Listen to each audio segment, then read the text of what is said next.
Good morning. How are you guys? We're doing great. Are you? I think I heard you're in Ottawa selecting the Bruins Christmas tree, like Michelle Wu was in Halifax yesterday. Is that right? Yeah, I'm actually there's like some beautiful pines around here, so I'm just kind of walking around the neighborhood seeing what looks good. Well, listen, this hockey team amazingly going for 8 in a row this evening, and from your vantage point, what do you think has been the primary difference? Um, Good question. I think other than the game that they played up here in Ottawa, they've been in every game every single night, but I think they've played to their identity, and that's one of the things that they talked about heading into the start of the season. That if they felt like they could defend, if they could be a hard team to play against, then they would be in every game every single night. And I think the other thing that's kind of picked up is when you get Hampus Lindholm back into the lineup, that slots guys in better spots. The Bruins also changed who Charlie McAvoy's playing with. Nikita Zadorov elevates to play with him. And Mason Lohrei, who's back into the lineup and certainly playing better, is playing on the third pair. But with a guy like Lindholm, so the Bruins have played 10 games with him in the lineup. They are 9-1 with him there. I think the biggest surprise has been how much offense they've produced. I don't know if they're going to keep it at this rate for the entire season, but they are sixth in the National Hockey League. And I remember when we were all talking before the start of the season, the question was, well, who's going to score? Well, everybody's scoring on the team. Judd, when we talked to you last week, it was before they played the Senators, and I asked about the first time they faced them and how terrible of a loss that was and what they needed to do differently to get the win. They get that win in overtime. What was the biggest change between the first matchup, the second matchup, and what can they take into this third? Well, I think, in that first one, Courtney, if I think about it, the Bruins were in a decent spot after the first period in Ottawa, but then they completely lost their details. I think I was having a conversation with Sean Corrali prior to the game against the Ottawa Senators, and he said that was it was a cruel reminder that if you're not ready to go every single night, and if you're not going to play with details, that's what can happen to you. And I think that the details and being ready to go was there right from the drop of the puck against the Ottawa Senators. And as a result, they were able to crank out an overtime victory. So they've got a tough week here coming up ahead of what's going to be another difficult week right after that one. So they're going to play in Ottawa. They're going to follow up against Montreal, who's right in front of them on Saturday night. That should be a terrific tilt. Come home and play against one of the best teams in the East in Carolina.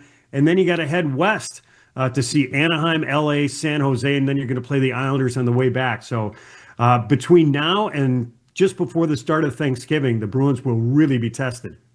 When you look at this team, it's almost a tale of two teams. They have this 6-game losing streak. Now they're on a 7-game winning streak. When you see them, are they closer to what we're seeing now? And that was just like, start of the season and kind of an anomaly and what the way they were playing at the beginning of the year? Wiggy, are you saying that they're 6-7 really when it comes to streaks? Well, no, I'm saying that. Yeah, are they 6-7 or are they a good team? Are they a so-so team or are they a good team? I haven't figured out the 6-7 team, but if you look in the three chunks, so the Bruins win the first three games, and I think Marco Sturm had mentioned, Wiggy, that maybe the Bruins felt it was going to be easier than it was, and then all of a sudden they go through a losing skid, and they started to pick up their details. They started to defend a lot better. A lot more guys got involved. So I think what we're seeing now across this 7-game winning streak is closer to the identity and what I think that they were built to play like. Than maybe earlier in the season. Marco Sturm compared David Pastrnak to Alex Ovechkin post-game the other night. We were talking about it on the show. Why not just make David Pastrnak your captain? We're back to the captain thing. Yeah. I think, Greg, again, I think they'd like someone to emerge. And everybody gets named captain for different reasons. Let's go back to the team that the Bruins just beat at TD Garden, and that was the Toronto Maple Leafs. So John Tavares was the captain. They actually took the C off of him to give it to Austin Matthews. Now, there could be a number of reasons that they chose to do it. I'm still a little bit perplexed why they did that.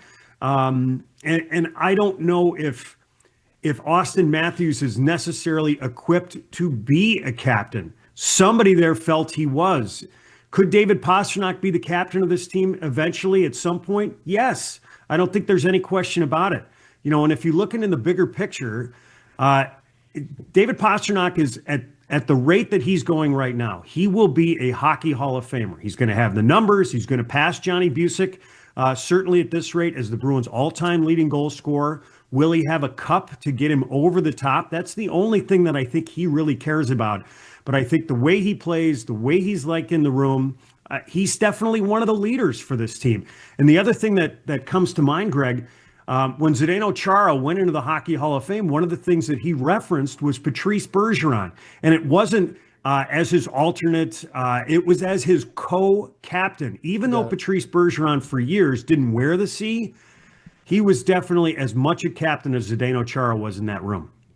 Judd, though, if Marco Sturm wants the captain questions to cease, why don't you just name one? Like, this is going to be a story until... It's just weird. I know, like you say I bring it up all the time. It's just weird to me that you can't find the captain for the hockey team. That's all. It's just weird. I don't know. I think differently, and to your question of if he wants the questions to go away, are the questions really bothering the Bruins at this point? They've won 7 straight and they don't have a guy wearing the C. Yeah.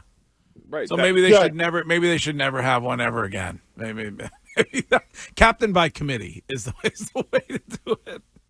Listen, at some point they're going to put the captaincy on someone. I don't know if that's going to come out of the room, if the coach selects, if management gets involved.